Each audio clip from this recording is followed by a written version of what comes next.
I've never experienced anything like this in my life. Incredibly high winds, smoke and ash. We've got fire just to the west of us.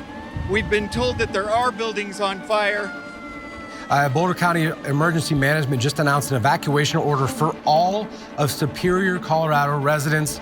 We're watching a tragic scene unfold right here. As you can see behind me, these homes are going up in flames. We're watching 1, 2, and 3 houses catch fire. Just about 15 minutes ago, these homes were untouched. And this is happening all over Boulder County right now. And this is mass devastation. I've never seen anything like this.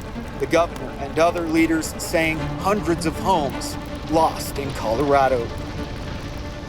One of the things that we've seen in fires across the West is that once the forest fire transitions into an urban conflagration, the fuel then becomes the buildings themselves.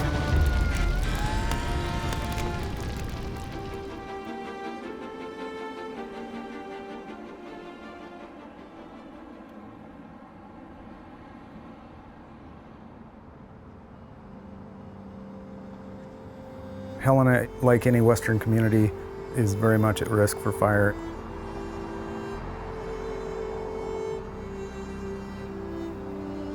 It was settled as a mining community, and they constructed everything very closely together around that mining area, and everything was made of wood. Our historians tell us that Gulch burned 8 or 9 times, depending on how you count the severity of the fire.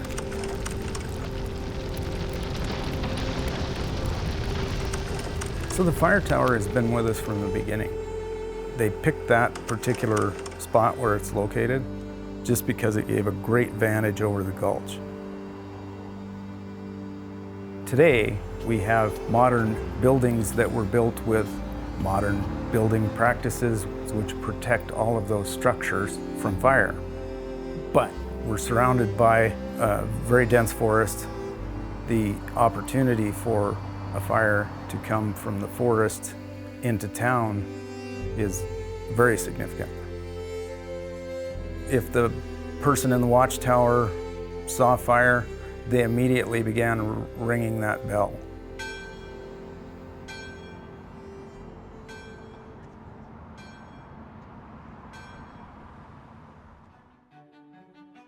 In the early 1900s, the city decided to protect and preserve Mount Helena City Park. But as we march through time, we start to see the forest expanding. And so we have trees progressing from the microsites, starting to occupy all the grasslands and connecting directly to the residential backyards. It put before the city this fuel problem that needed to be dealt with immediately. After the large and disastrous wildfires of 1910, the United States government made a concerted effort to suppress wildfires. That took fire out of the forest ecosystem. What we're seeing today is over a century of forest fuel buildup that's sets a stage for very intense fires moving through the landscape. What we don't want is a situation where the fire has gotten into the crown of the tree, and as the wind is driving that fire, you're seeing the embers start casting.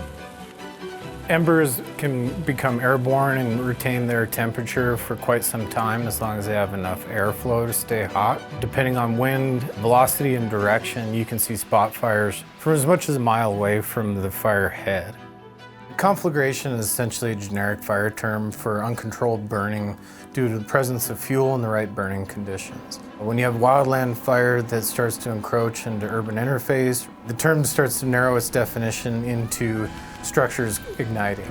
The heat that they release that can cause structure-to-structure ignition, which essentially turns a wildfire into an urban conflagration. So the City of Helena staffs typically 8 to 10 people per day. As soon as we have multiple buildings burning, we're going to exceed the immediate resource capabilities. Citywide evacuation would be a lot. Hopefully we would have enough time to give people to evacuate in an orderly fashion, because we're talking about tens of thousands of people. Very few people think about having a preparedness kit at work, which is where you are most of the day. You want to have your medications that you're going to need with you, change of clothes, take copies of your ID. We do our best to give people as much notice as possible. Sometimes that can be hours, sometimes that can be 15 minutes. If you go onto the city or the county website, you can find the emergency notifications page in the emergency management area. So when you sign up, you can get alerts directly to your phone. We had a fire on Mount Helena a few summers ago, and that had been in an area that had received fuel mitigation treatment. The fire was extinguished before it encroached in any populated areas.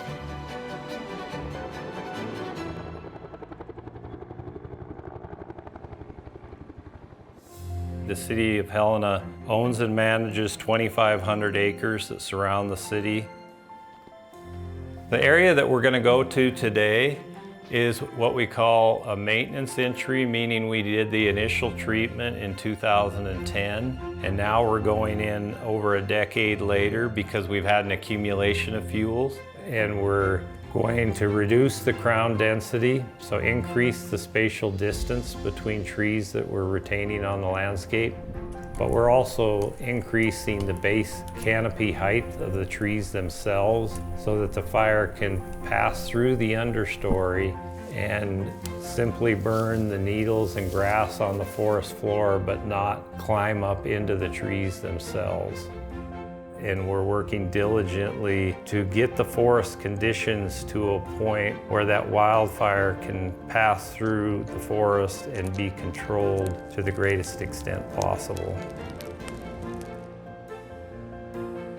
I actually get a lot of, I want to live in a natural environment. My first answer to that is then you need to move. Part of our natural environment involves fire.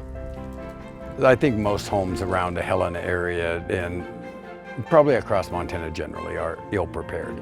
You walk by some 100 times and you don't realize that that's the thing that may trap the embers to burn your home down. Tri-County FireSafe Working Group was formed back in 1984 to help educate the public. Through the program FireSafe Helena, which is funded through the City of Helena, Tri-County will come out and do a free home assessment. There's like a 15 to 16 page report that is generated that gets emailed to you. So it's on the homeowner to get the work done. Either they can do it or they can hire somebody to have that done. The little things are what can make a big difference. We encourage people to take the responsibility for their property, consider what could happen, and do your best to help the emergency responders be in a position to do our best work. The more people we can get to do this mitigation and identify what their problem are, the better off everybody will be. There's no better time than now.